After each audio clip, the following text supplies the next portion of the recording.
আসসালামু আলাইকুম। আশা করি আল্লাহর রহমতে সবাই ভালো আছেন। আলহামদুলিল্লাহ। আমিও ভালো আছি।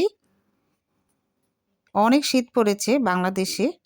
তো এরকম শীতের বিকেলে বা সকালে যদি খুব মজাদার স্যুপ হয় তাহলে খেতে কিন্তু খুবই ভালো লাগে। তো আমিও আজকে থাই স্যুপ রান্না করেছি। একদম চেষ্টা করেছি হোটেলের মতোই রান্না করতে। তো সেটা একটু শেয়ার করছি আপনাদের সাথে। আশা করি ভালো লাগবে।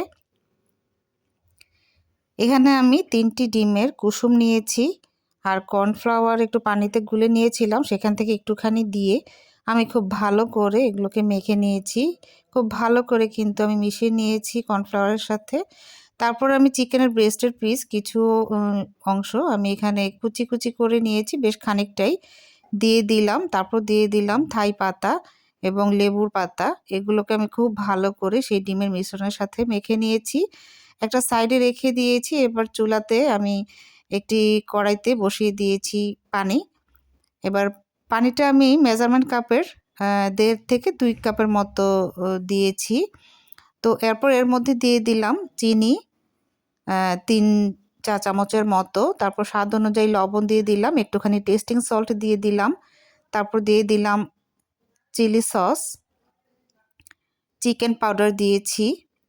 তো আমি খুব ভালো করে এগুলোকে মিশিয়ে নিয়েছি। মিশিয়ে তারপর পানিটা যখন একটু বলক চলে আসবে তখন আমি সেই ডিমের মিশ্রণটা এর মধ্যে ঢেলে দিলাম।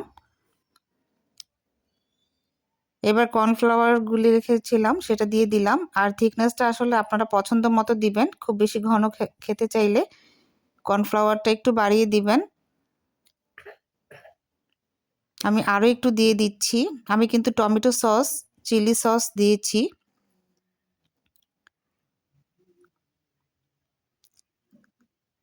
তো অনবরত কিন্তু নাড়তে হবে। একটুখানি রসুন দিয়ে দিলাম, এটা কিন্তু আমি আগেই তেলে ভেজে রেখেছিলাম। দিয়ে দিলাম। আর আমি কিন্তু একটুখানি গোলমরিচের গুঁড়ি দিয়েছিলাম, খুব সামান্য। অনবরত এটাকে নাড়তে হবে। প্রায় ১০ থেকে ১৫ মিনিট কিন্তু আমি এটাকে রান্না করেছি। তারপর যখন হয়ে গেল আমি চুলা বন্ধ করে তারপর সার্ভ করে নিচ্ছি। অসম্ভব সুন্দর একটা ঘ্রাণ বেরিয়েছে।